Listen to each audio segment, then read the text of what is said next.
started is I think everybody's got some lunch here. My name's Ted Elliott, and I'm one of the co-chairs of the Board of Visitors of the Federalist Society.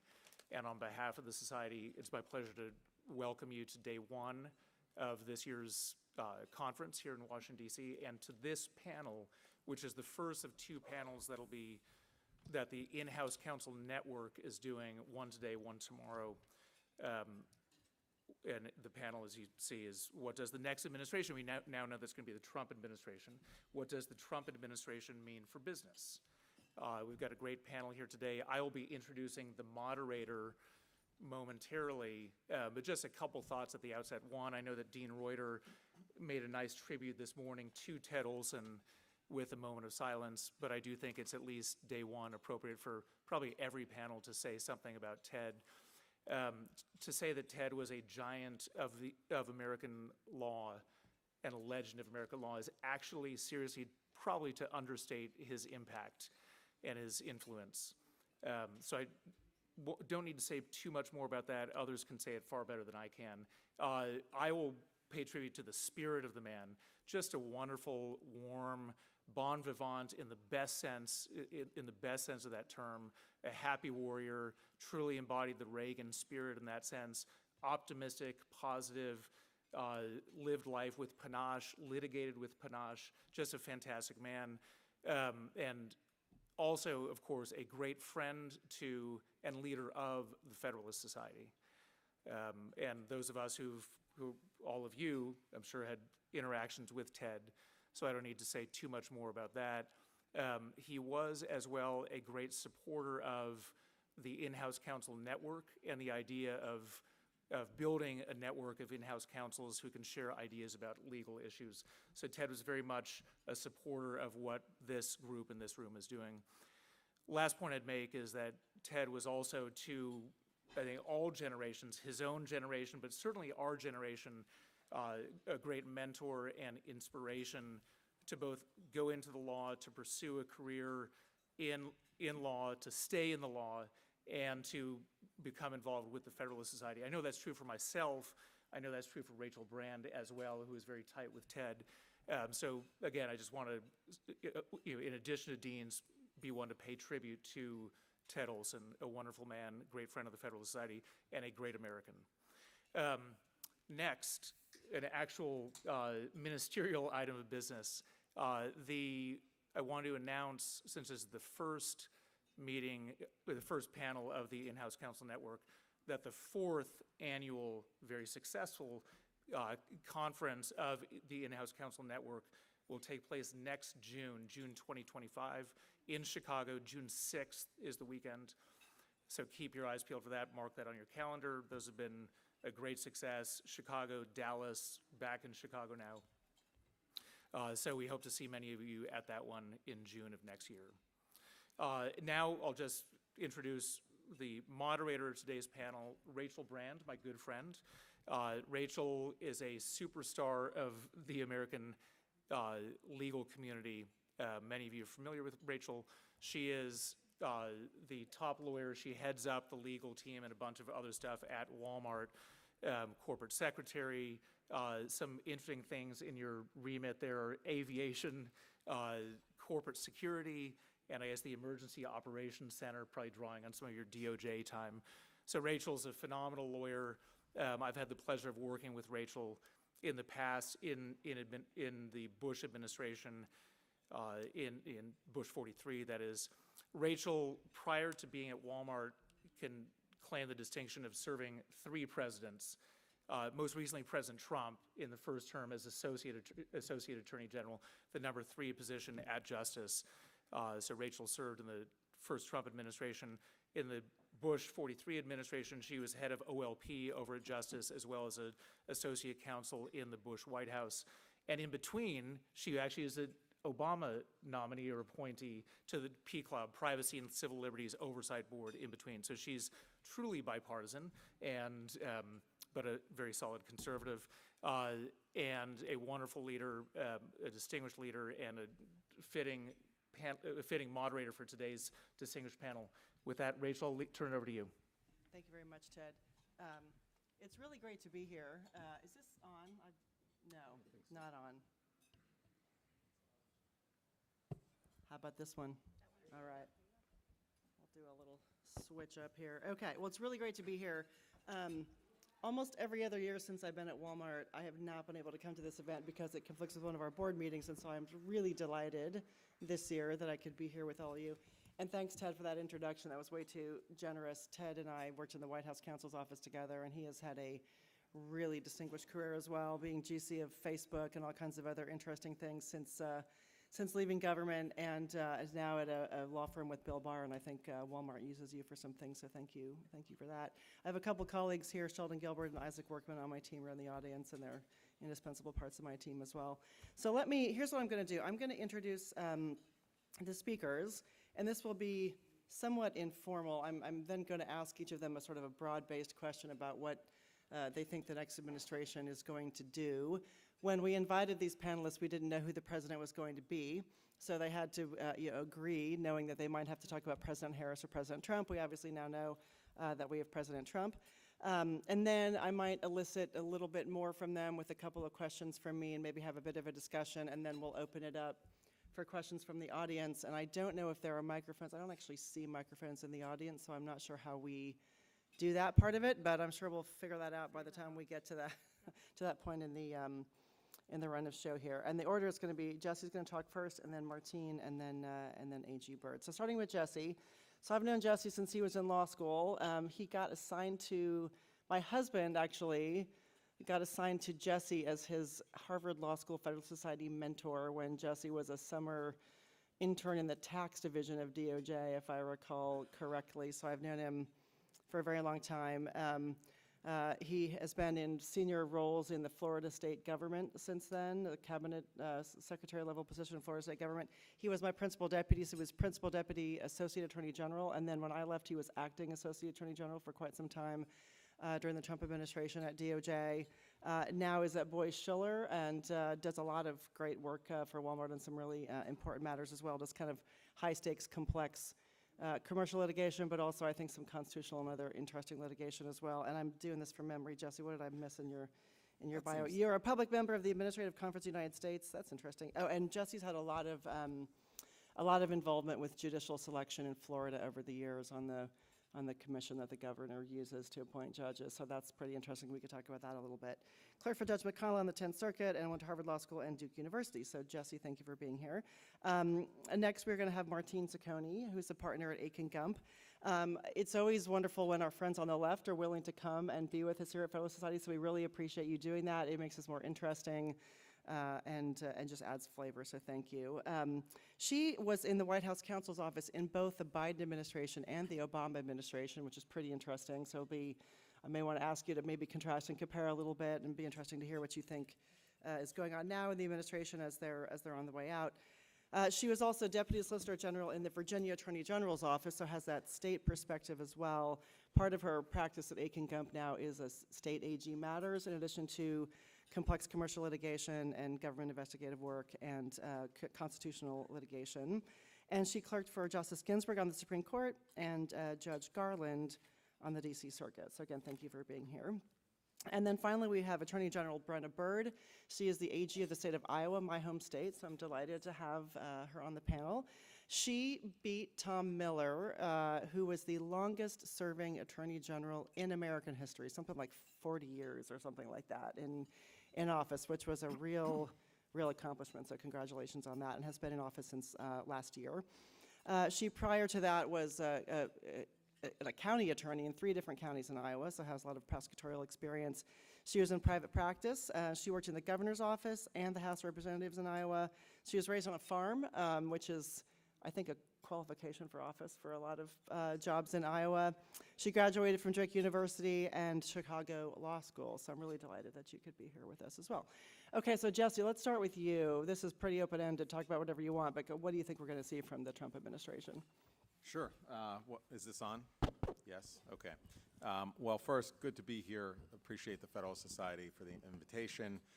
It's nice to take a vacation to Washington and leave the seat of the federal government, Palm Beach County, so glad to be here.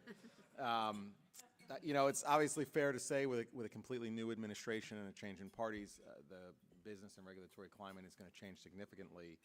But it's a pretty broad topic, so what I was hoping to kick us off for a few minutes with is to think about a few, I guess what I'd call big think questions about what might happen.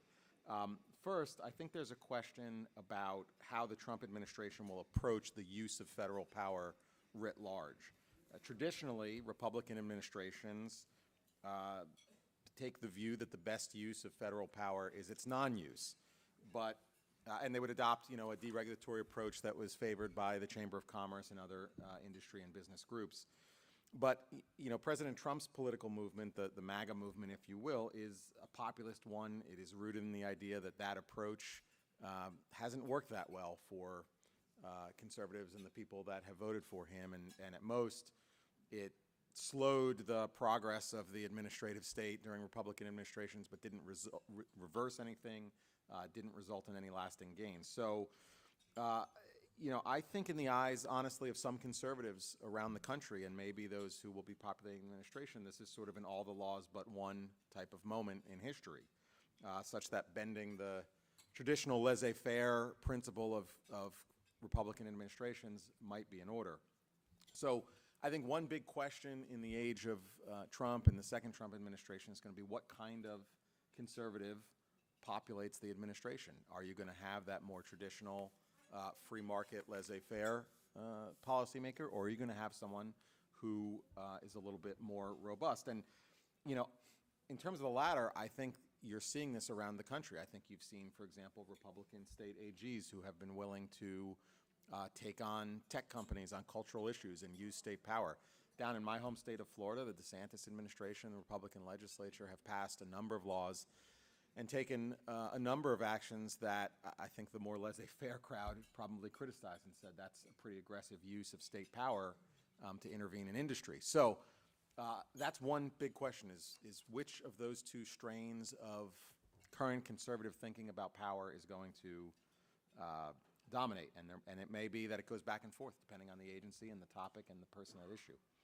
So that's one question. Second question, related to the first, is what modes of power will the federal government use? I think Republican administrations have long attempted to try to roll back the administrative state and say we should return things to Congress, we should return things to the state. Rachel, you know well, in the first Trump administration, we adopted a number of policies at DOJ that I always like to describe afterwards as sort of honoring Federalist 51, which is oblige the government to control itself. So we put in place things like the Brand Memo, no enshrining sub-regulatory guidance through litigation. The Sessions Memo, no sub-regulatory guidance at all. A ban on third-party payments and settlements. More careful use of consent decrees. All of these things were meant to say none of this is a proper mode of administrative power, and the government shouldn't do it. The problem is, within weeks of the Biden administration coming in and Attorney General Garland, all of that was ripped up. Every single thing we did was rescinded. So I think there may be people who come into this administration and say, look, we tried to establish rules, we tried to play by those rules, and you ripped them up, so we're not going to do that anymore. So what's sauce for the goose is sauce for the gander. You like sue and settle, so do we. So let's get a conservative organization to sue over all these Biden rules, and we'll just settle them right away. And then we don't have to worry about doing the hard work of regulation. We can just do what the Biden DOJ or the Obama DOJ did and engage in settlements that enshrine the policies we want. So that would be the second big question, is modes of power. And then third big issue to think about is what's the pace of change going to be? I've already noted there is this idea among conservatives that Congress should do the policy making, but Congress is not exactly fast, and it often lacks a consistency of purpose. So you have the president coming in with a pretty strong mandate, pretty overwhelming popular vote, electoral vote. I don't know that the people who populate the administration are going to be willing to wait for Congress. So, but if they do, that might affect the pace of change. Also, the other thing that will affect the pace of regulatory change are the so-called independent agencies. There are several agencies out there, EEOC, FCC, where the Republicans are not set to take control for some time. One key question that I think we'll find out the answer to early in the Trump administration is, will this be the time when Humphrey's executors finally challenged, and the president makes a move to dismiss the commissioners who populate those commissions and say it's a unitary executive. Nobody gets to stay in office if I don't want them there.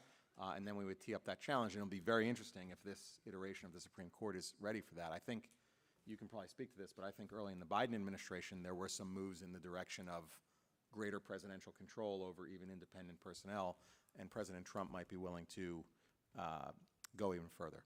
And so I'll just close with this, and then we can get into more. In terms of specific policy areas, with all those three questions looming, to my mind, a couple of the interesting policy areas will be on the antitrust front, for example.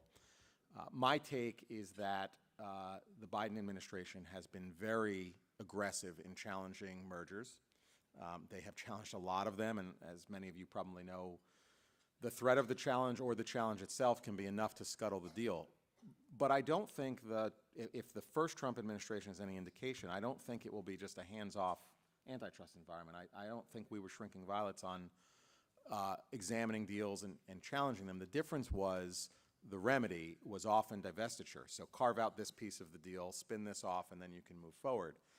And so I think it allowed for the pace of deal making to keep up, because at the end of the day, that's just a business negotiation. It happens to be with the Department of Justice, but it's okay, if we lop off this piece of the deal, can we move forward?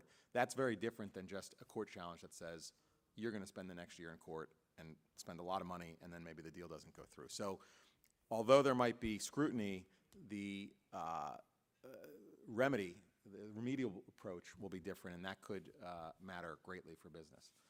On environment, I expect you will see significant rollback on Biden-era initiatives, although I think one of the interesting places to watch is what's going to happen with alternative fuels, given the influence of Elon Musk on the administration. You know, what will happen with EVs and some of the mandates or incentives for that. So that's another area to watch. And then finally, last area I expect significant action is on, and I think the Attorney General is going to talk about this a little bit, some of the ESG issues, the DEI initiatives within companies. This will be, remember my first comment was about where will the government, the federal government, maybe be active in its use of federal power.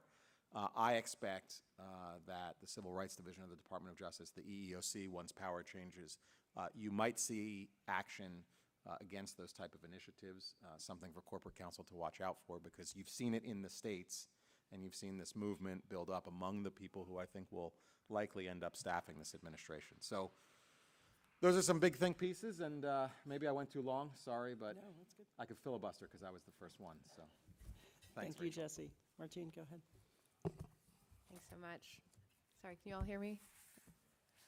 So I'm going to just talk a little bit about the dynamic regulatory environment that I think we're looking at over the next year, not so much on substance, but more on process, because I know from the questions that I've been getting of late, there are a lot of questions out there about what happens to all of those agency rules. You know, how do we go from where we are now to neutral, and then to a regulatory environment that is largely driven by Trump policy? It's not overnight. We are not starting from neutral in January. So just to kind of walk you through a little bit how we will get to where we ultimately end up, and what that's going to look like over the next, I would say, 10 months to a year. So think about the regulatory world in like 4 buckets based on the sequence of when regulations were or are going to be passed. If you look at sort of those that are still under consideration, so maybe they've got an NPRM, maybe they don't, but they're under consideration. Those, I think, you can essentially assume will never be finalized. Those that are not in final form by January 20, there will undoubtedly be a regulatory pause. That is usually one of the first things a new administration will do via executive order, just pause all active regulations in all the agencies. So anything that's not in a final form, presumably on January 20th, will just not ever develop. I think it will be a rare agency regulation that would survive from this administration to the Trump administration with such a deviation in policy, and especially with respect to the views on a lot of things that agencies do. I think it would be very unusual to see one actually take shape that was begun in the Biden administration. There may be a few, but for the most part, I think you can assume that if it's not in final form on January 20th, it probably will never come to fruition. Those that were passed certainly between now and the end of the administration, and even maybe within the last 2 months, you want to be aware of the Congressional Review Act. For those of you who haven't had ad law in a while. The Congressional Review Act is a means by which Congress can basically enjoin, for lack of a better word, a rule from taking effect by a joint resolution from the two houses of Congress that's signed by the president. And that can be done with any rule within 60 days of it becoming final or becoming published. But 60 days is not 60 calendar days, and it's not even 60 legislative days, because if you don't get to 60 days and there's a recess, you start the clock over. So it actually is a pretty good look-back period. What I have seen is that rules going back all the way to late August are still going to be potentially vulnerable to Congressional Review Act. But like everything else, those are going to be prioritized. There's going to be some triaging. Not everything is going to be vulnerable to a Congressional Review Act disapproval just because it takes floor time. There's a lot that happens in the first 100 days of administration. So I think certainly some of the bigger ones that may have already been finalized or that may be finalized in the next couple months, I would definitely expect to get a close look by Congress and potentially be disapproved, but it won't be everything. So you have that set. And then there are those that are final, but maybe are still winding their way through the courts and are subject to challenge. Some may have been enjoined and some not. I think the expectation from a lot of folks, at least from what I'm hearing in my practice, is, well, wouldn't the Trump administration just stop defending those rules? Won't they just sort of go away on their own? Maybe, but it's not quite that simple. Most of those larger challenges, as AG Bird knows, there are interveners in many of those cases who have the authority to defend the rule going forward. So I guess, in a very unnuanced and too broad a brush way to say it, I think those rules that have survived, so they're not enjoined, will probably stay at least on the books, because even though the Trump administration will certainly get, I think, some leeway from the courts to take a pause the litigation, explain that they're rethinking the policy. If a rule is actually on the books and has not been enjoined, I think it will be difficult to continue to, towards getting it enjoined right away, but it may be enough for the new administration to just say, we're not going to enforce it. So it may be that, the effect of the change in administration is that the rule isn't enforced, but it still remains on the books. And then, of course, that creates a challenge in the corporate environment. Do you follow a rule that's not going to be enforced, but still technically the rule, on the books? With respect to those that have been enjoined, I think the opposite. I think it's going to be very difficult for even cases where there are interveners who will continue to challenge. I think it's going to be really difficult to get those rules put into practice if they've already been enjoined by the courts, because the administration will get a little bit of leeway to, again, think about the policy, and if it becomes apparent that they are going to write a new rule that would, not have the same impact as the old rule, there's really no reason to lift an injunction. So again, I think there'll be a lot more litigation, but and it, will not be as simple as just, we're going to stop defending the rules, but there will be very significant change with respect to those that are under court challenge right now. But for sure, be aware of those cases that have interveners, because you can expect the blue states and the other affected parties to work very, very hard to see those rules come into force, even if the Trump administration is no longer defending them. That's why they're there. That's why they intervened. This is sort of part of the plan all along. And then lastly, of course, you'll have those rules that have sort of passed their stage of litigation, and they're in place. For those, under the APA, the administration has to issue notice and comment. Any rules that were final rules that were issued through notice and comment have to be undone through notice and comment. So that is a process. Certainly there are ways to do it faster. You can do interim final rules. There are exceptions, but they are going to be subject to challenge under APA process rules. And I would expect that the Democratic state AGs and others are going to be very ready to challenge any effort by the Trump administration to undo through notice and comment rules that were written by the Biden administration that interested parties want to keep in place. So the standard APA challenges will apply, will continue with respect to even the undoing of rules. And then as the Trump administration gets going and starts issuing their own rules, standard APA challenges, of course, to expect that, challenges to the substance, to the legal authority, to the constitutionality. And I think, blue states and others will become friends with the major questions doctrine and the death of Chevron. So, I think we'll all get very good at switching sides a little bit, and I'm sure we'll be borrowing from a lot of the really good legal work that's been done by AG Bird and her colleagues on how to tamp down on the administrative state. So that's just a sort of quick preview of, I think, what really will be a dynamic regulatory environment for the next 12 months, and that's all just to get to neutral, and then lots more fun after that. Don't forget the filibuster. Oh, I'd yeah. Love the filibuster again. Thank you, AG Bird. Well, thank you, and it's good to see everybody here, some old friends and some new ones, so thanks for being part of this today.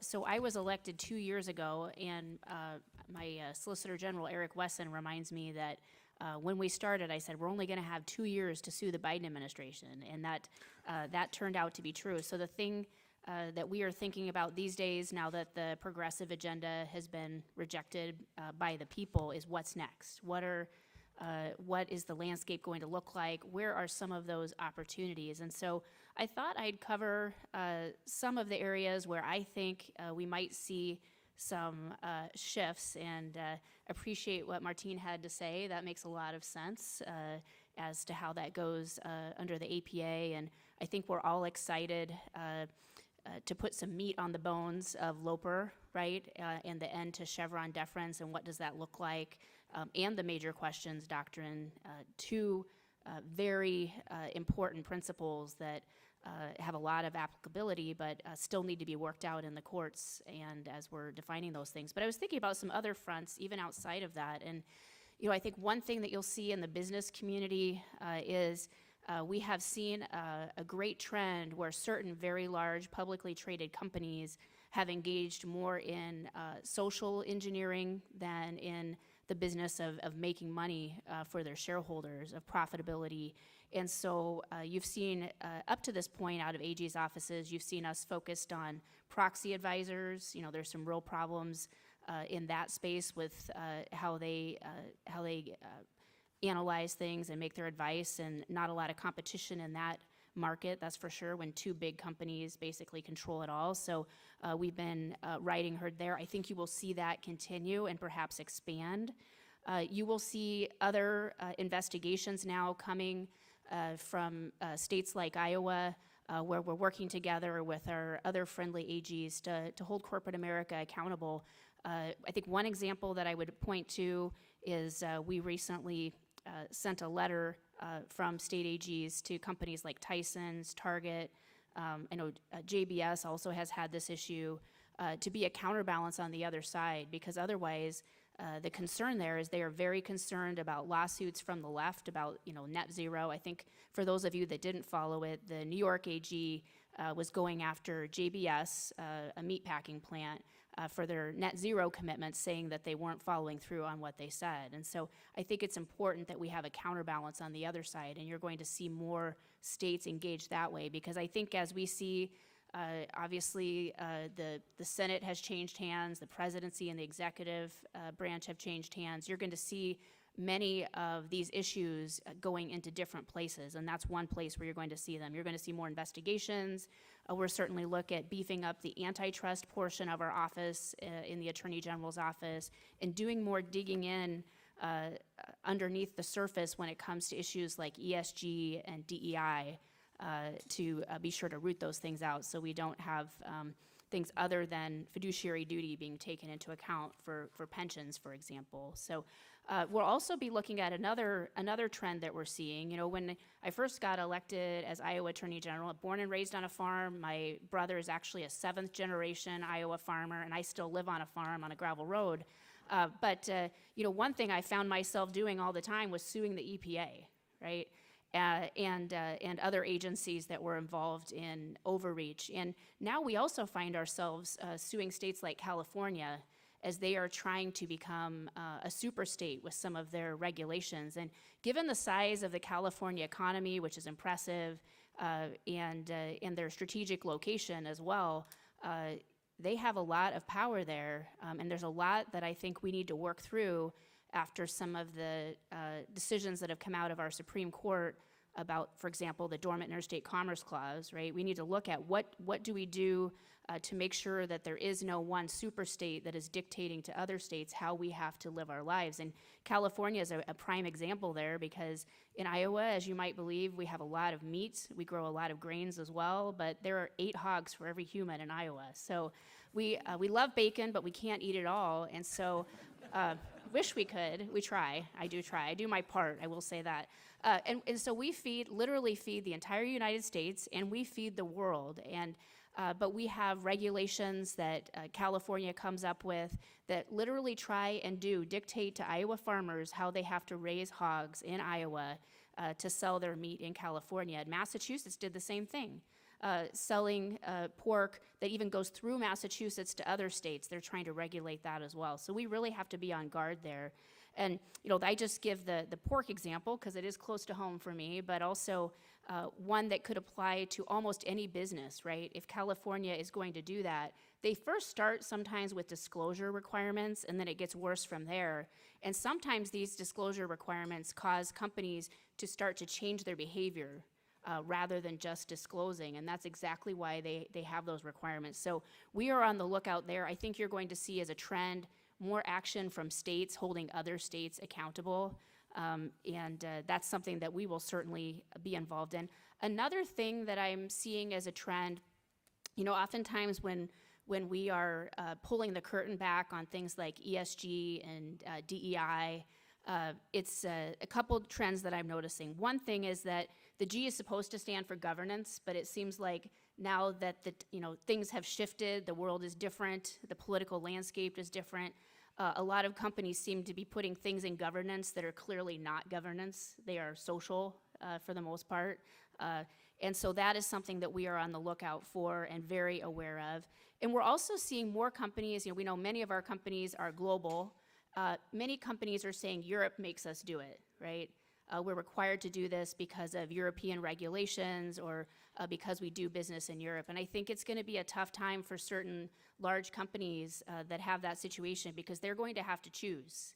And it won't be enough for them to say that they're going to change the way they do business in this country because of what the EU is requiring and some of those trends that we are seeing, particularly on environmental issues. So a lot of interesting dynamics out there. And, one thing that I'm seeing looking at the federal government, and I think about this from time to time, as you look at how things change over time, both for good and bad, I think you'll see bold leadership out of the executive branch, and you will see that because one of the problems we've had in this country is when one side follows the rules and the other side doesn't as much, and it's a repeat player game over and over, and it's a poker game, who's going to win? Who's going to have all the chips in the end? And that's because it can be a one-way ratchet. So if things take a radical departure with one administration and the other administration tries to bring them back to the middle, they almost never will truly be able to get back to the middle because politics is the art of the possible, and there are many things that have to be dealt with. And so instead of coming back to where they should be, balancing things, they're just coming back part way. And as that happens over time, that effect of a one-way ratchet is something we need to be very mindful of. Now, I say this in the context that we absolutely uphold our principles of rule of law and the Constitution. We keep and preserve the pillars of the American system that we have, but we have to be very mindful of that and not be afraid to undertake bold change that is truly intended to right the ship. That is something that I think about on a regular basis. And sometimes it's just as hard to do something big as it is something smaller, especially in this town, right? There are a lot of interests out there and different people trying to do different things. And it can be very hard to make any kind of change. So if you're going to do it, you might as well go to the place you really need to be and stay there. And I also wanted to highlight a couple of things some cases that are going on that are interesting. I know I talked a little bit about bacon, but California is also trying to have mandates to electrify trucks, right? And that is a big one. Here we mean over-the-road trucks that certainly don't run on electricity right now.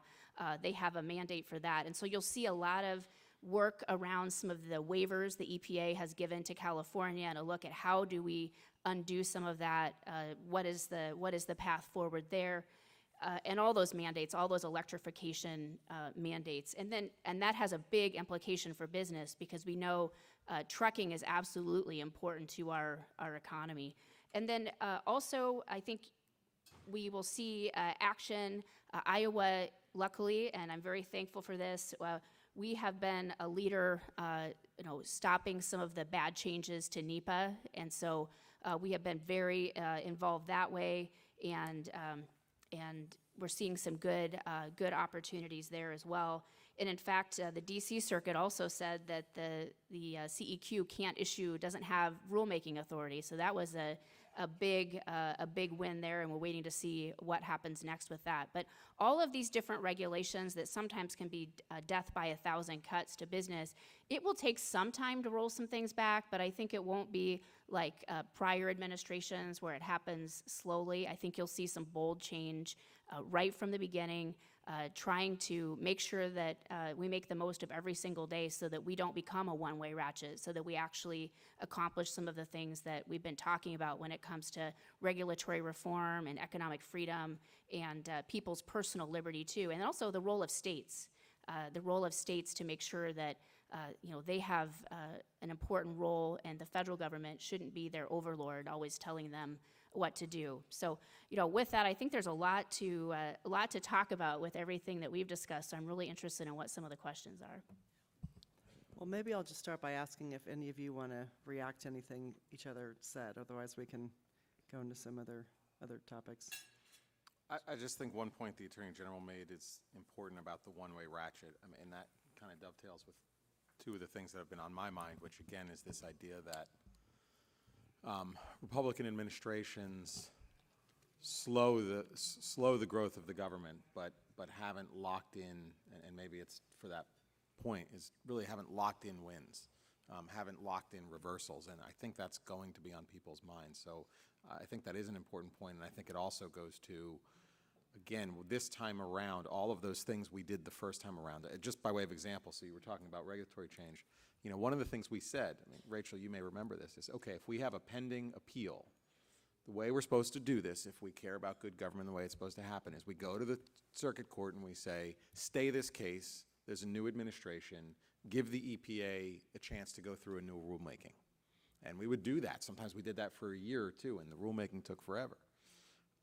But that same principle was not followed with the Trump regulations. There was settlements and other things. And so this time around, will anybody be willing to engage in that and say, look, it's a one-way ratchet. They use all these tools when they're in power, but we handcuff ourselves, and we're not going to do that this time. And I think we'll know quickly how that's going to play out. And I think it's one of the really interesting questions about how the government's going to function. Yeah, I would just add, I mean, I think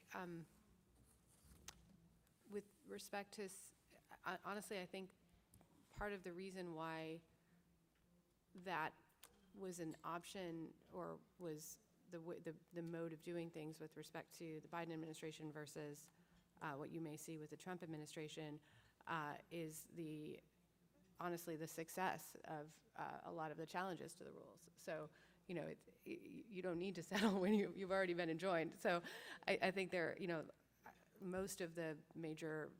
lot of the major administrative rules have been enjoined because there has been very concerted efforts. There has been lawsuits taken in places where they are likely to succeed or most likely to succeed. And I think you'll see that when the shoe's on the other foot as well. But I think a lot of the reason for the sort of sue or no longer defending rules settling,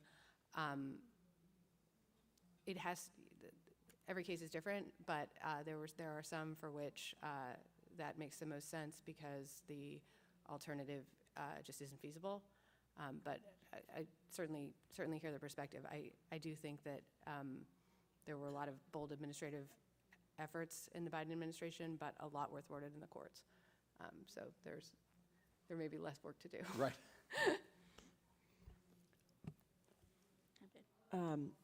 Let's talk about what DOJ's affirmative agenda might be. We've talked a lot about procedure and stopping the things that have been happening in the last administration, but presumably DOJ will have some affirmative enforcement agenda or regulatory agenda or deregulatory agenda. The Civil Rights Division, you got to give it. It's got to do something, right? It's got to have some affirmative agenda. AG can't just come in and tell it not to do stuff. So what is that going to be under AG Gates or whoever ends up being the AG? Jesse, you want to start with you since you were at DOJ, and you're from Florida, so maybe you have a view on what the Attorney General is going to do.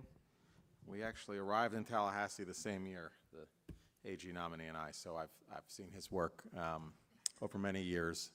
And I'll just say this, actually, for what it's worth, as an anecdote, we had a very, very interesting issue of executive power, gubernatorial executive power, which was a freeze on rulemaking, as you said, I think, or someone said at the outset. Many come in and Governor Scott, when he was elected, did a complete freeze on agency rulemaking, and it became a big executive power issue, 80-page high theory briefs going through the Federalist Papers and theories of executive power. And we lost 5-2 because at that time the Florida Supreme Court was very left-leaning, 5-2.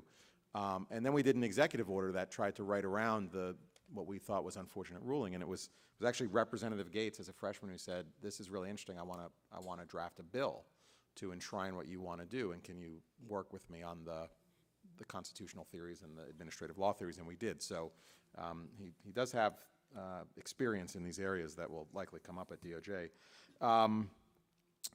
The big agenda items, Rachel, I think they, to some extent, will be similar to what you saw in the first Trump administration. I think immigration will be number 1, number 2, and number 3 to start with. I think the president ran on it. He has said, we are going to close the border. We are going to engage in deportations. We are going to bring back all of the things that were done last time and probably more. So I think that will happen. Attendant with that, there was a lot of litigation. There's a lot of litigation that surrounds building the wall, everything from eminent domain litigation to congressional authority.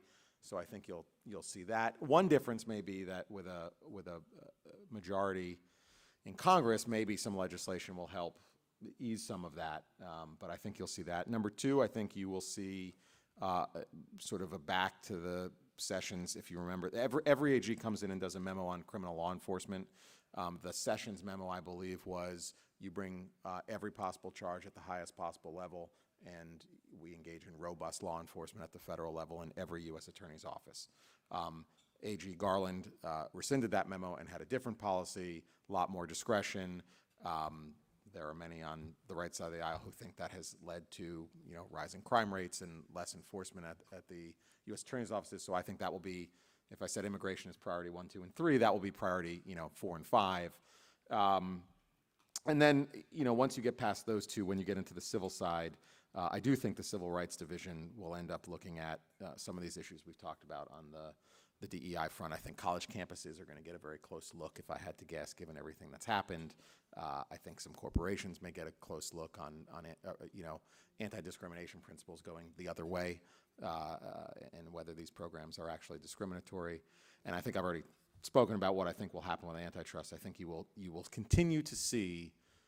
My guess is that antitrust will still be aggressive, but I think the remedies will be different, which may change the deal flow in a more positive way. I would just add 2 additional points. Completely agree with Jesse. I think protecting religious freedom will be a major effort on the part of the Civil Rights Division. I was litigating a lot of COVID issues when I was in Virginia, and we saw the Bar Justice Department come and defend against some of the closures of churches, and we're obviously very full-throated defense of the First Amendment and religious freedom, and I would expect to see that again, although, hopefully we will not be in a COVID situation, so it will not be so front and center every day, but I would expect to see those same principles very much at the forefront of what the Civil Rights Division does, and I think we will continue to see a ton of litigation over transgender issues. Obviously, there's a big Supreme Court case this year. My firm is litigating with the ACLU to fight Tennessee's ban on transgender health care. That argument is in 3 weeks, so presumably by the time the court decides, we'll have a better picture of how the Constitution fits in with those issues. But no matter what the court says, I think those issues will continue to be very, very challenging, and a lot of back and forth between the states and the federal government, states pushing both directions, and I would expect that to be a major priority for the Civil Rights Division as well. I'd also expect to see the DOJ involved in the overarching goal of cutting government and working towards government efficiency, cutting some of the fat out of the federal bureaucracy. That's something that the whole administration is going to be expected to undertake, and I don't think DOJ will be an exception to that at all. And then I also think you're going to see this administration looking at a question that isn't always asked with the Department of Justice, is what what is their role going to be in getting the economy moving again, right? And that is surely a focus as well, in addition to making sure we have safe streets and that our border is secure and our immigration laws are enforced, looking at getting the economy moving again. That is something that is definitely on their minds. I think you'll see the different, some different things. I liked what Jesse had to say about some of the antitrust. I'm definitely hearing people are interested in that and looking there under the hood.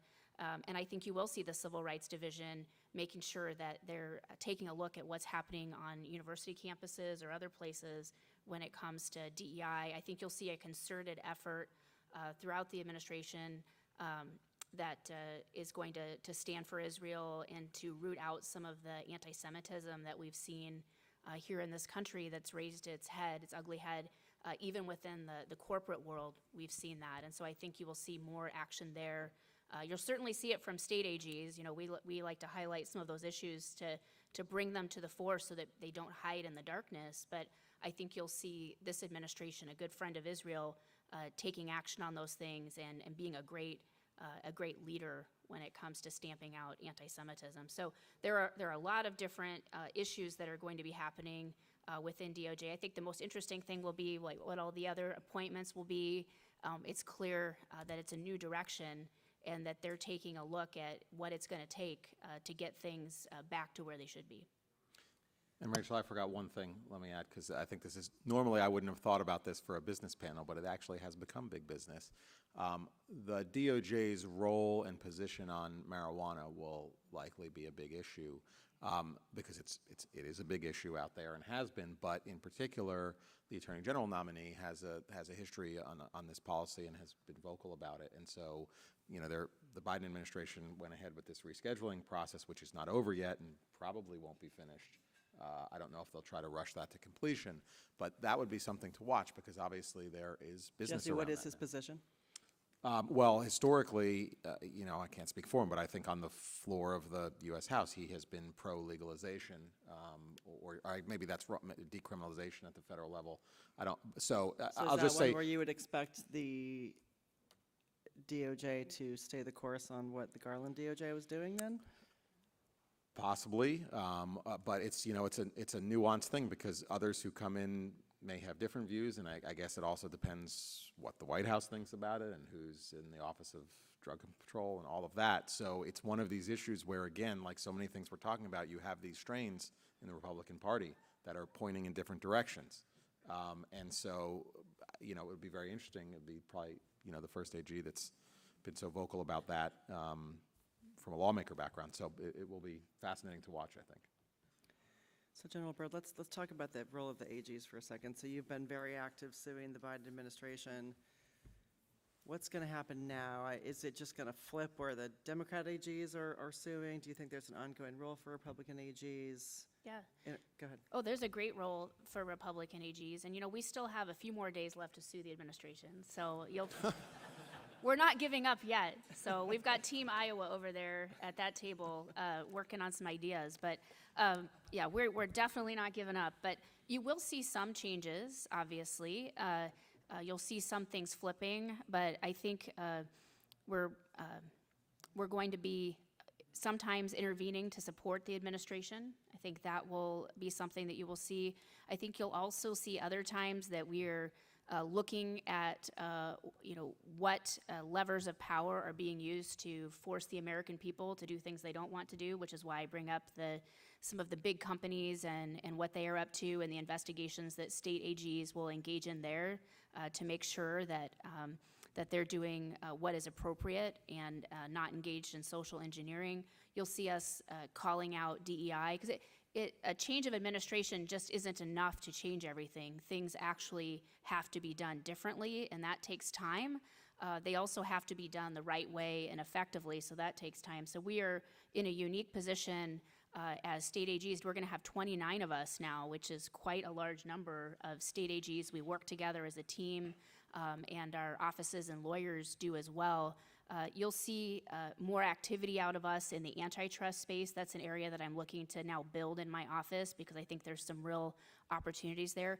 And one of the things that isn't always talked about the job of Attorney General, and I think about it as you get to help people every single day when you're Attorney General. You're locking up bad guys, you're enforcing the Constitution. I get to help Iowans who are getting ripped off by scammers, right? It's all a good job. But one of our great things that we get to do is consumer protection, to protect people. And there are many ways that state consumer protection laws can also be utilized to help protect our principles and to protect people in ways that are very practical. So I think you'll see more going into that space as well. But we certainly expect to continue to be in federal court and to continue to be working on these interesting administrative law issues and other issues, especially when it comes to fleshing out the end of Chevron deference. That is very important. And as we continue to develop the major questions doctrine, and I think the next new one is, how do we deal with states like Massachusetts, California, other states like that want to dictate to everyone else in ways that would affect what happens extraterritorially outside of the states passing those laws. So that's the new trend, and we're certainly engaged on those issues. We've seen with the FTC bringing cases jointly with state AGs on both sides of the aisle, I think. But going forward, would you expect that the administration would be working with Republican AGs to coordinate on strategy before the fact, or? I really would. And I think with what's happening now, too, with the FTC, many times they will ask states to join a case, and the legal theory is not based on law.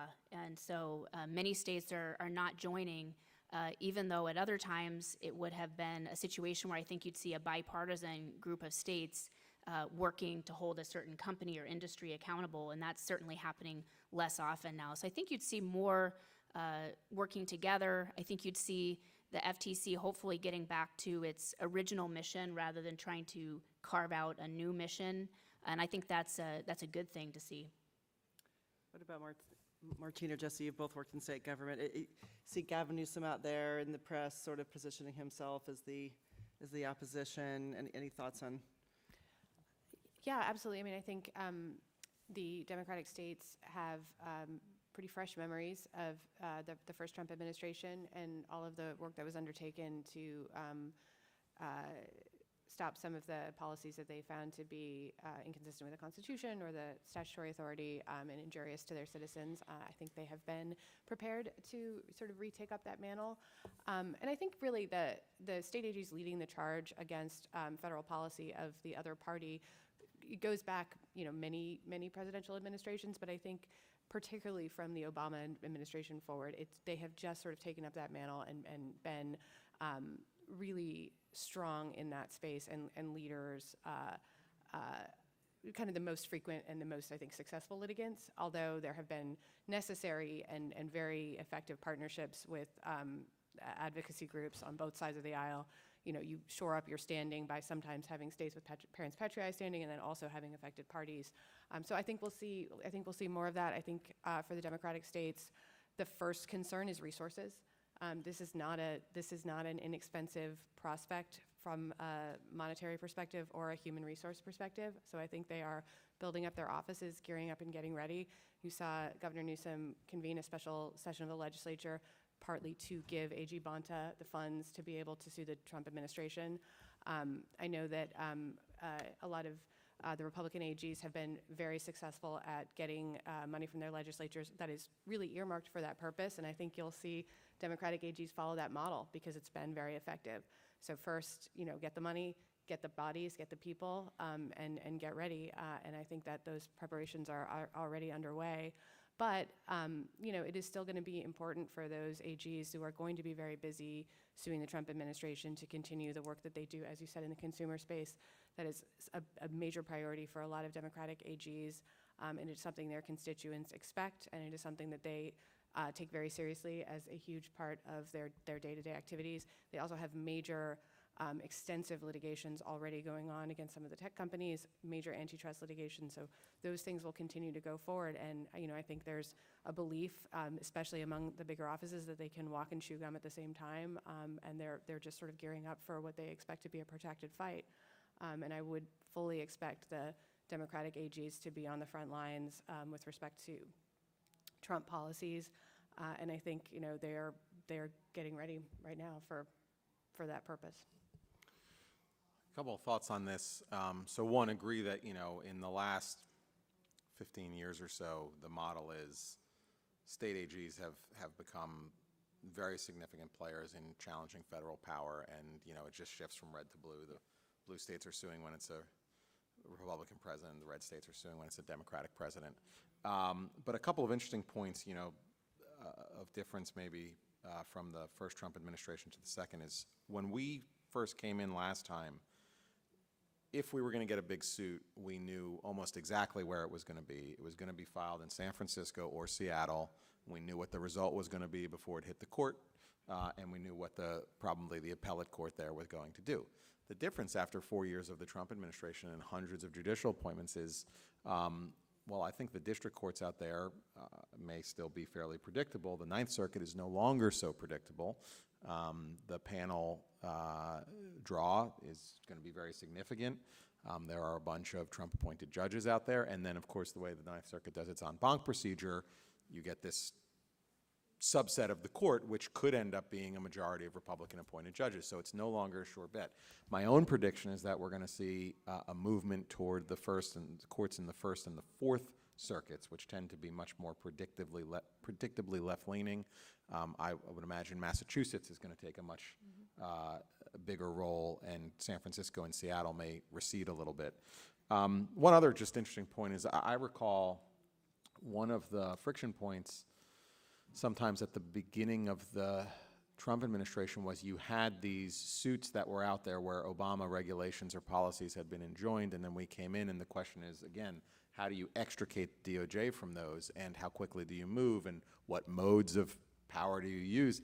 And there was a little bit at times friction between Republican AGs and the DOJ because DOJ wanted to get out in a certain way or wanted to allow space for the regulators to move, and the Republican AG said, no, I won this victory, cement it for me. So it'll be interesting this time around whether they'll still be that, or DOJ will just say, yeah, that's fine. As I've mentioned a few times, that's fine. Let's just cement the victory and move on. So that'll be something to keep an eye on, I think, in the first year where those issues tend to come up. Yeah, I fully agree with your point about forum, and I think, as we always do, we'll hear a lot about nationwide injunctions and the legality of them, and maybe finally get an answer as to whether that's okay or not okay. Oh, one more point I wanted to make, I forgot. The other thing that's different from 2017 is SCOTUS has changed quite a bit. And so even if you get to the First Circuit or the Fourth Circuit or the Ninth Circuit and get what you want, the willingness of the Supreme Court and how some of these cases come out is going to be different now. It's a different complexion at SCOTUS, so that's going to matter significantly as well. Did you have something else? I do think that is a good thing that Martine is bringing up. There's always a big discussion about whether, when something's going to be enjoined, whether it will be a nationwide injunction or whether it will only apply to the parties. And that is something that we certainly have dealt with in different Second Amendment cases with ATF regulations. It's a little strange that, the regulation doesn't apply in certain places but does in others. And so that will be a debate, a tension that you will continue to see discussed, because I think that I would call that far from settled, right? I mean, it's tough to know. Certainly when we're the ones suing the administration, we want to see a nationwide injunction, but you can see how those considerations change when the rules change. Yeah, and it's a question for the government as well. If your rule is enjoined in one circuit, do you just agree to stay it, or and let it be finally litigated? And I think some of that has to do with what is your expectation of how quickly the Supreme Court might take up the question.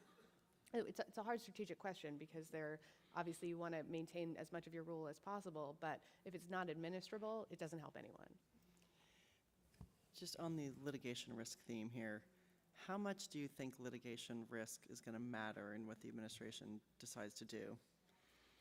You were in two administrations, so it'd be interesting to hear the comparison between the two. And then related to that is the litigation risk environment is different now because of Loper-Bright, which everyone in this audience probably knows this, but that's the case that overturned Chevron. And then you also have this corner post decision, which basically says that if, normally the statute of limitations under the APA is 6 years, but if you have a new entity that did not exist, it can bring the case now. It has 6 years basically from its inception to bring the case, even if otherwise the rule is more than 6 years old. So, you know, agencies have steeper hill to climb maybe in defending regulations. How is that going to play in?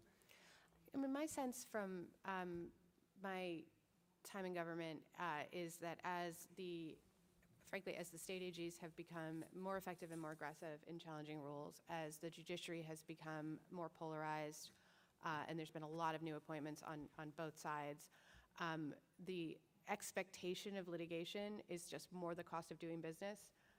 And so, you know, it is just assumed, and I think the Trump administration certainly with some of their bolder policies, will just assume that they're going to be challenged. And so litigation risk is just a thing that you deal with, and you know, you hope that you'll end up in a friendly court, or that you'll end up with a friendly panel if you know you are in a circuit where it is very panel dependent.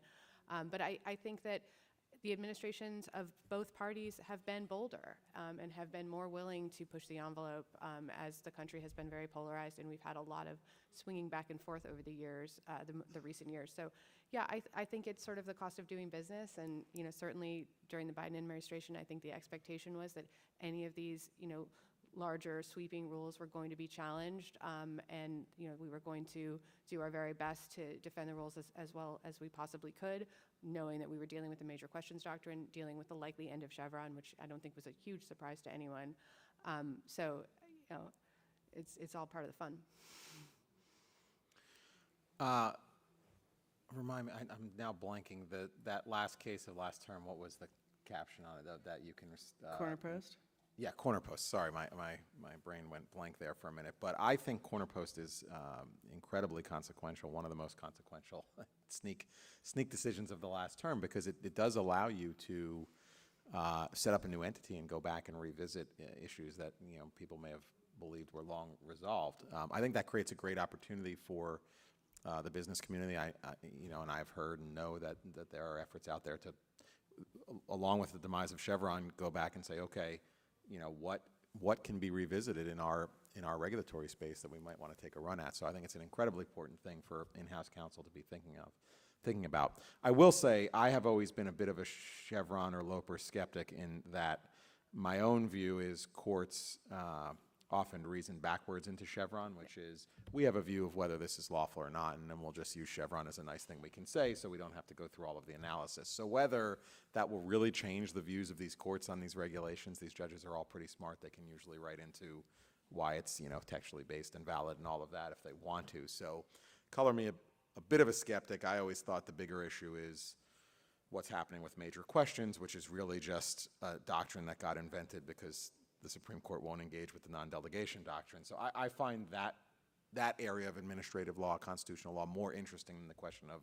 figuring out what Loper means, because I think the courts kind of reason backwards into those issues. But still worth, I think the corner post piece does open up some opportunities to go back and bring some challenges that may have seemed settled before. Crypto.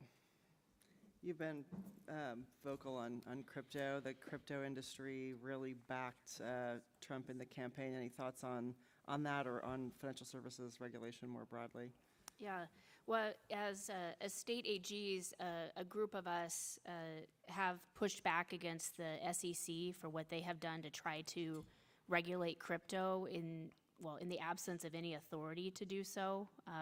And that's a very important principle. I mean, there are some issues that Congress would want to take a look at and think through, but they're the ones who make the laws. The SEC doesn't just get to decide that because they want to regulate something and they think it should be regulated, that they get to do so. So I think that will be a big issue that everyone is talking about. What are appropriate regulations? What are some of the dangers of those regulations as well? On the state AG side, we're always still looking at the consumer protection angle there as well to protect people. But I think you'll see Congress wrestling with some of those issues, and I think, you know, this administration is much more friendly to crypto and to different types of innovations than we've seen in the past. So I say, you know, stay tuned, and I think you'll also see, or we all hope that you'll see some serious changes over at the SEC. I think the question is just how long does it take to make changes there? Anybody else on that? Judges, how will the judiciary change? I think it remains to be seen where the locus of power on judicial appointments will be. That fluctuates from administration to administration between the White House counsel's office and various parts of DOJ. Typically, makeup of the judiciary will have a big impact on how all this litigation goes. So, thoughts?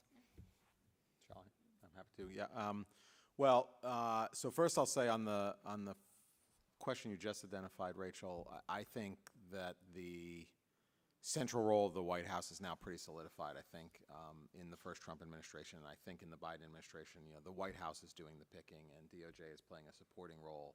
Whereas if you go back maybe to the Bush years and before that, there was more of a role for sort of the selection process for DOJ. I think that's sort of irrevocably where it is now. Although, depending on the standing of the Attorney General and others, they certainly have influence in that. And, getting a judicial appointment is often a product of who you know and who's pushing for you. So there's that sort of soft power that gets used.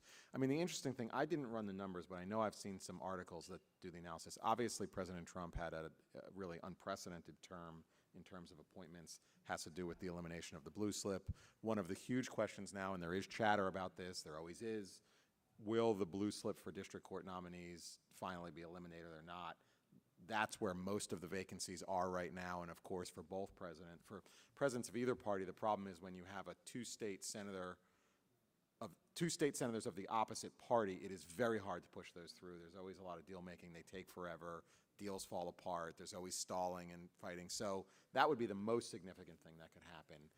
I think on the circuits, because President Biden has now equally had a fairly unprecedented number of appointments pushed through, I don't think there's a ton of circuit court vacancies out there right now. There's one in my home circuit of the 11th, and there's a nominee for President Biden, and cloture was just filed, and we'll see if enough Republicans show up or not to block that. So I think on the circuit courts, maybe there'll be some retirements, but I think we will see less. I think the gains have been locked in some of the circuits. So there'll be opportunities, but I don't know if there'll be circuit shifting opportunities in quite the same way. At the Supreme Court, everybody's seen the speculation on that. There may be retirements that matter, greatly to sort of lock in some of those positions.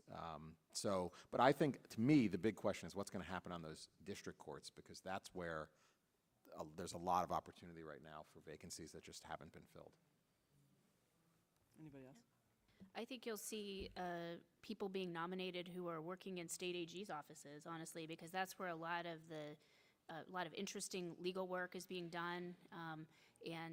As I work with my colleagues and work with whether it's a solicitor general or an assistant solicitor general or someone in their special litigation, or as we call it in Iowa, Farm and Freedom, there's a great deal of talent and experience in those offices, and they're just at the right point in their career to be nominated for the federal bench. If I could put in I think working in a state AG's office is one of the most interesting places to be. It's first of all, AGs are so much more active. It's just great experience if you want to go into private practice later, but it just sounds like a fun place to be. You said you were hiring earlier, so I'm just going to give you a chance to plug to plug that. But It's a great place to work, and there's something very special about getting to do the right thing every day, get to help people every day, and then because we're leanly staffed, people get to do their own work, and it's an exciting place to work.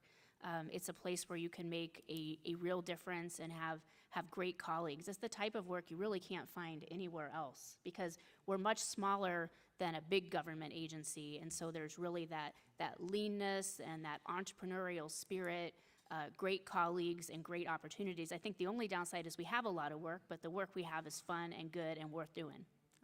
Yeah, I mean, I will echo that. It's an unbelievable experience for any lawyer, really, at any stage in your career, because there's so much to learn and do, and you will actually do something new and different every day.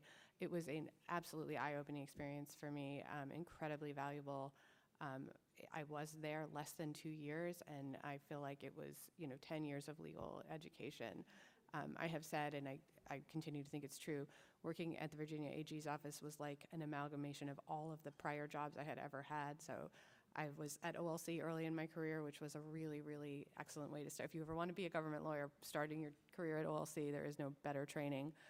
But having done that, having been at the White House counsel's office and sort of having an advising role in both, having litigated in private practice, done appeals, and then having done response to investigations, both at the Justice Department and at the White House, I did all of those things in my 18 months, and it was a tiny office, but we did it all. And if you have the opportunity, absolutely go. It is fantastic. Two additional points. One thing I forgot to say on the judges.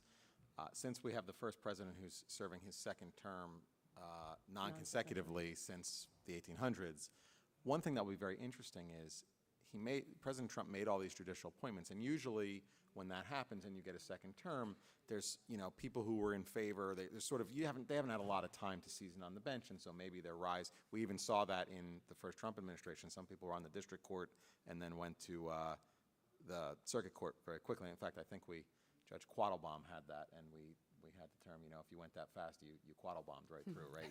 You went up quickly. So, but what's interesting here is now a lot of those Trump appointees, some of them have now been on the bench for 8 years, 7 years. So they've had a chance to demonstrate their record and demonstrate what I think the administration will be looking for, which is courage to do the things you said, be the kind of judge you said you would be. So that will be interesting in terms of the selection. Who's in favor, who's fallen out of favor, who's demonstrated, who hasn't. That will matter. On the state, the one thing I would say, I had a little bit different of experience. I didn't work in a state AG's office. I was general counsel to the governor, which is a great job if anyone's interested, just the best, because you can affect a lot of change throughout the state government quickly. But the other thing I'd say is, state AGs have become a very popular place to work, I think, for, the DC crowd. You'll become a state SG and you argue these cases. But I actually want to make a push for going into the state agencies that aren't the AG. All of these agencies need general counsels and policymakers, and you have an opportunity, even young in your career or later in your career, to go do things. For me, I was at the State Labor Department, and one of the things we need in Washington, I think, is people who have expertise and ideas from out in the states about these things, who have been regulated by the federal government, had to deal with the federal regulator. And so, my views on, for example, the U.S. Labor Department are informed by having had to deal with them as the state labor secretary, which was not easy. And I think for the administration, if they could pull some of that state talent, these people who led large departments in states, but aren't the typical people who come to Washington, that would be really beneficial to the administration. Let's open it up to any questions from the audience, and I'm not sure how we're supposed to do this. I guess there are microphones. Okay, so I guess people who ask questions are supposed to go to the mic. Maybe we'll just alternate between, so start and this one here on. Yes. Anthony Bruno, in-house counsel at Apollo Global Management. Question I had, Humphrey's executive was mentioned earlier about going after independent agencies. Wondering a related question, I think there's also been a big push against civil servant law protections. If you look at, the last time I checked, this was 2016, but if you looked at donations from the agencies themselves to which presidential candidate, I think it was almost every agency had at least 90% of the donations going to the Democratic side. And that seems that's very problematic if you're trying to affect change all the way down and you have people that are throwing sand into gears. So just wondering whether you think some of those laws are going to be challenged and what the future might hold. Schedule, someone help me out who remembers F. Right, so there was this, at the end of the Trump administration, there was this idea that you could do something about that. Now, I think there's been a move. Martine, maybe you know. I think there's been now a counter move or talk of a counter move in the Biden administration to make the Schedule F process harder. I don't know if you know the details. I don't. But so that's out there. Look it up if you want. There's been news articles and analysis about it. But it is a great point. Aside from the agency heads, obviously the work that's done, at the career civil servant level matters. And, what that system is supposed to be is you're a career civil servant because you are, technocratically good at this thing, but the policy is set from the top and then you carry it out. I think we all know in this room that, everybody at the end of the day, though, has their views and it seeps into their work. And I have certainly experienced both at the state and federal government, that at those levels, there are many ways that the agenda of the people at the top can be frustrated. And, you know, my own view is that's not right. You know, the American people elect the leaders, and then the leaders get to set the policy, and those who want to be career civil servants, it's their job to carry it out. And if they don't want to carry it out, there's a lot of great jobs out there in the private sector. All of you are probably hiring, and that's what they should go do with their time. So I do think that will be looked at. I mean, I think that was very much on the minds of the Trump administration at the end of the last administration, and it was on the minds of everybody because of what had happened for 3 years and the way things had been frustrated.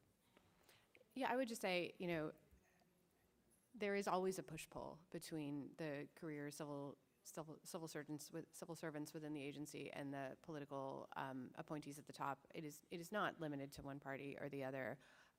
Protections are there for a reason, but they're not they're not entirely complete. And so I think there probably will be efforts to sort of, you know, push the bounds and see, you know, where things land. Obviously there are organizations, labor organizations, that are designed to protect the government civil servants, and I would expect them to push back on any effort to undo some civil service protections very strongly. I think for sure we'll see litigation on it. But, you know, as a person, on a personal note, I agree with Jesse, and I think that it's not wrong to ask those questions about, you know, who should make the rules and how you go about your work, with the understanding that you are there throughout administrations of both parties. So again, it's always there's always a push-pull. It's not limited to one party or the other, but I certainly agree that we will see those bounds being tested. I do think that it's an important thing for us to be thinking about, because you know, many of these protected positions have policy-making authority, and when the head of the executive branch, the president, changes, they make certain promises to the American people about the policies they're going to pursue and the direction they're going to take, and it certainly makes sense that a president would be able to choose the policy-making people in the different agencies. And I think about that from a unique position, because when I ran for office and was elected in 2022, my predecessor had been elected in 1978 when I was 2. So even some of the people he had hired had already retired, but everybody there had been hired by him. And so we looked at all of that, and in Iowa, everyone is at will now in our office, and we did ask about 20 people to resign as part of the transition, but just realize as part of it, there were a lot of people who also were not asked to resign, who stayed. Even without civil service protections, you have to be able to run an agency and get things done. So it certainly makes sense to me that the Trump administration would take a good look at all of this and see who has policy-making authority and responsibilities in those different agencies, and make sure that those people are aligned with the policies that the leader of the branch has set out. It makes a lot of sense to me. I don't see how you can get anything done if you do that in a different way. It could take a long time with some of the different bureaucratic delay techniques and all of the other things that can happen in a federal bureaucracy. But it certainly makes sense to me that the people in the executive branch that make policy would report to the person who sets policy and try to implement their vision. And I should just note, AG, because it sounds like, you know, in my consistent experience, in my both state and federal experience, I want to make clear, I ran into a lot of civil servants who don't donate politically and understood the role and said, okay, I'm working for the new person now, you know, how can I help? I also ran into plenty of people who did the opposite and not the right thing, which is try to frustrate it. So, you know, it is important we don't paint with a completely broad brush to say every person who does a civil service job is out to, you know, enshrine their own policy views. I think there are lots who understand the role and act accordingly. But there are some who do not, and I think that has proven problematic and frustrating for those who get appointed to the policymaking positions. Let's go to the next. To echo something that A.G. Bird said, it is impossible to run a government without the career civil service. So you know, they do an incredibly valuable job, and one that benefits all of us every day. Over here. Good afternoon. I wanted to talk about bacon again. My name is Chris Penny, and I own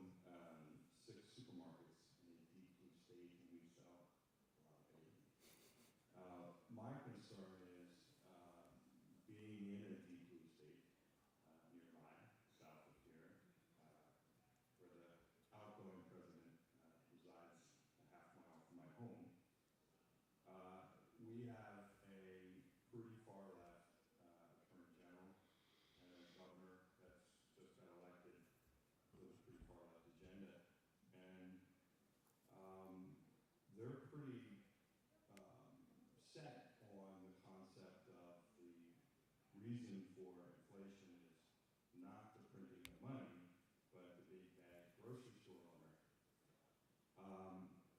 I think as your moderator can attest, you know, we are not the causation of prices going up. It is a whole host of factors that cost of inputs.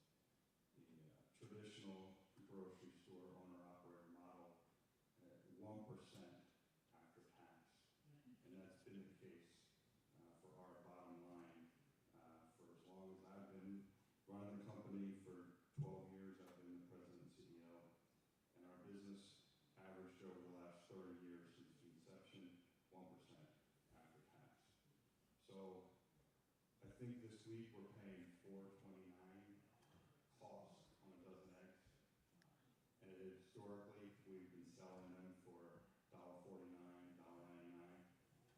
So to think we're going to lose $2 a dozen and be able to pay our 1,000 associates is just not going to happen. But that's not a talking point for our governor. That's not a talking point for our AG. That doesn't fit their narrative or their agenda. So listening to the 29 AGs coalesce around the administrations supporting the current administration or fighting the prior, and listening to the Commerce Clause arguments and preemption, what's out there?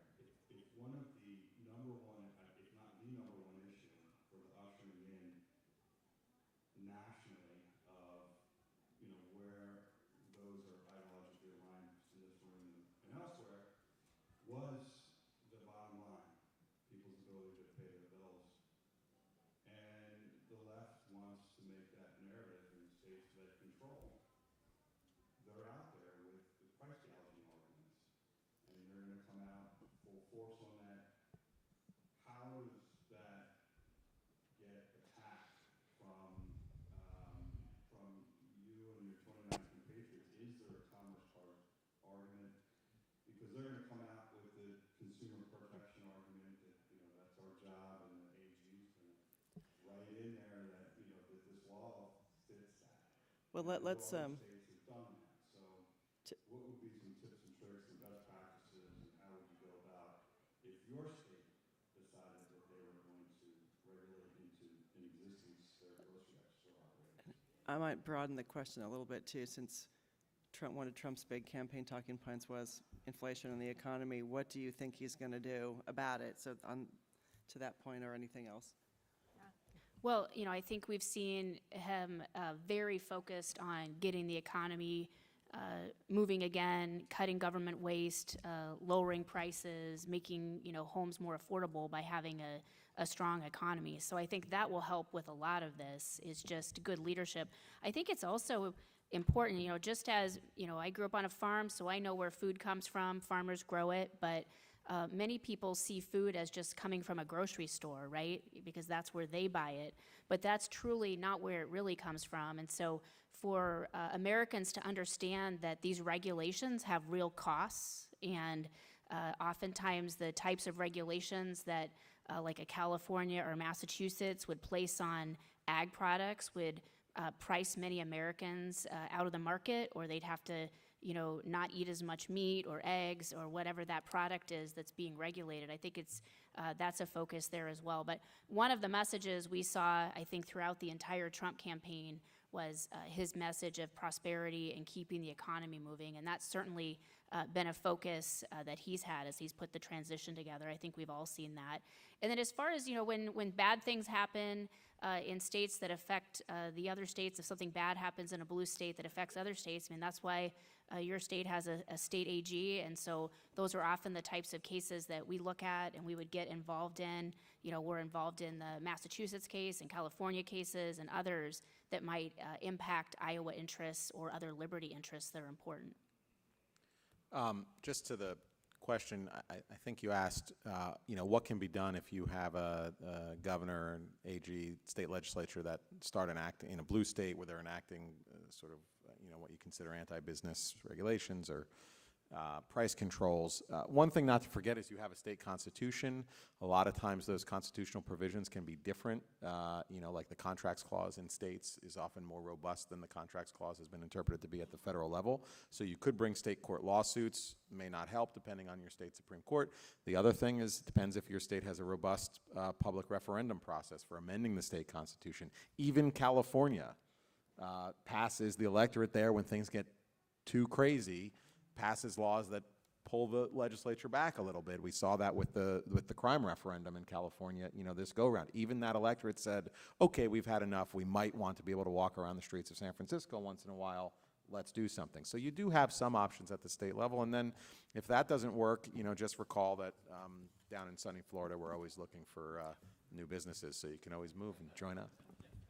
Sorry, I went back to my economic development days for a second. I think we may have to wrap it up here. It's 1:28. So why don't we give a round of applause to our panelists.